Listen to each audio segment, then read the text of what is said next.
hari Jumat yang sangat ditekankan untuk dibaca oleh setiap muslim adalah surah Al-Kahfi.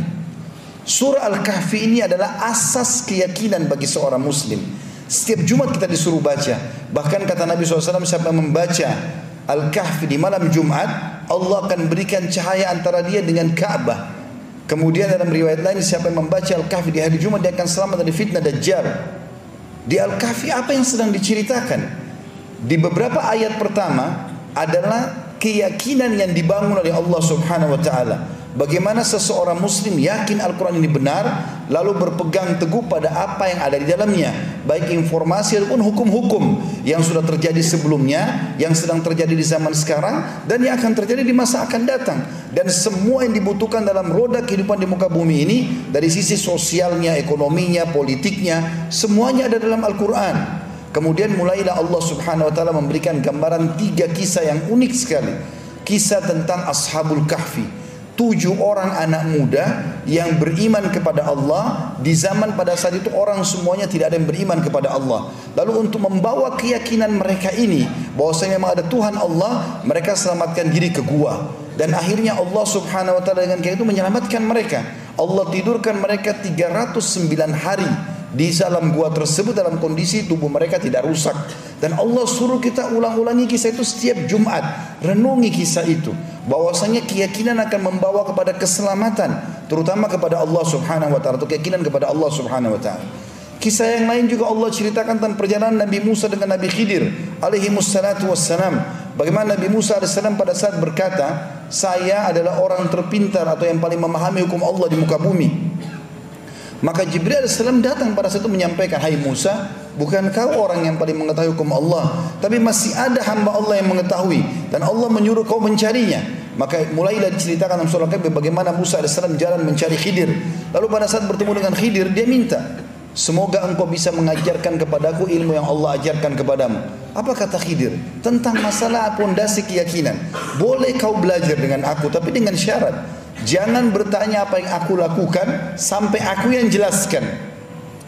Maka kata Musa, baik, saya ingin, saya boleh jalankan itu. Kata Khidir, bagaimana kau bisa meyakini itu atau menjalani itu sementara kamu sendiri tidak akan bisa sabar melihat sesuatu yang belum pernah masuk di benak kamu. Dia mengatakan, saya coba bersabar. Maka terjadilah sesuatu yang unik pada saat itu. Dalam Al-Quran dan surah Kahfi diceritakan Khidir naik di atas sebuah kapal dengan Musa alaihi wassalatu wassalam. Lalu tiba-tiba Nabi Khidir membolongi kapal-kapal pelayan, padahal mereka orang miskin. Lalu Musa bertanya, hai Khidir, kenapa kau bolong-bolongin kapalnya para nelayan ini? Apa dosa mereka? Bukankah mereka orang miskin? Kata Khidir, bukankah sudah saya katakan jangan kau tanyakan apa yang saya lakukan sampai saya jelaskan?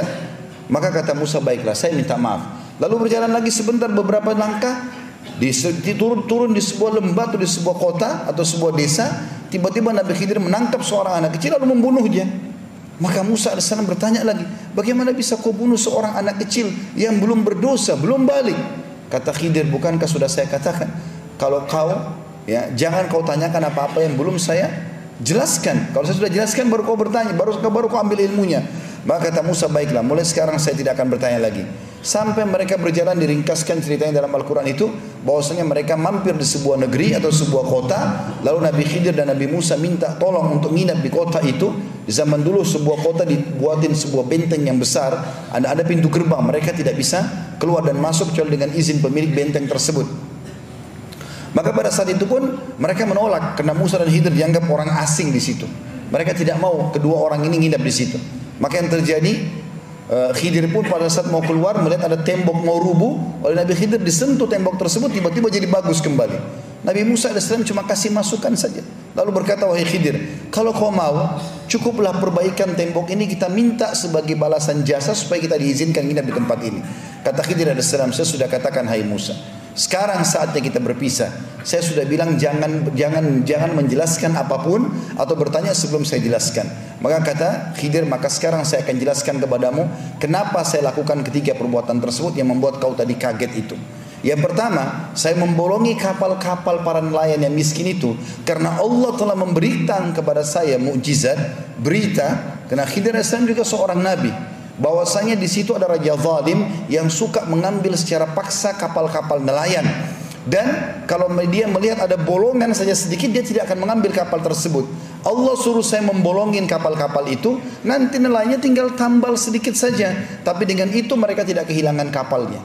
Anak kecil yang saya bunuh itu juga sesuai dengan perintah Allah. Karena anak itu sangat durhaka dengan kedua orang tuanya. Dan Allah menyuruh saya membunuhnya, maka pencipta dia menyuruh saya membunuhnya, maka tidak ada dosa bagi saya. Kemudian juga Allah ingin mengganti anak itu kalau meninggal sebelum balik, maka dia akan selamat karena belum ada hukum padanya. Serta Allah gantikan buat kedua orang tuanya anak yang saleh. Karena kedua orang tuanya orang saleh. Dan yang ketiga adalah saya memperbaiki tembok itu bukan karena saya berharap balasan, tapi di bawah tembok itu ada harta yang disimpan oleh ayah pemilik rumah itu. Jadi rumah itu rupanya dimiliki oleh dua anak yatim, ayahnya sudah meninggal. Di bawah tembok itu ayahnya meletakkan harta untuk kedua anaknya, tapi belum sempat dia jelaskan, kemudian dia meninggal dunia. Maka kalau rubuh tembok tersebut, masyarakat itu akan mengambil secara paksa. Maka saya disuruh oleh Allah perbaiki tembok tersebut sampai sudah bagus tembok itu, barulah kemudian nanti satu waktu kalau mereka dewasa Allah rubuhkan, harta itu akan dimiliki oleh anak yatim tersebut.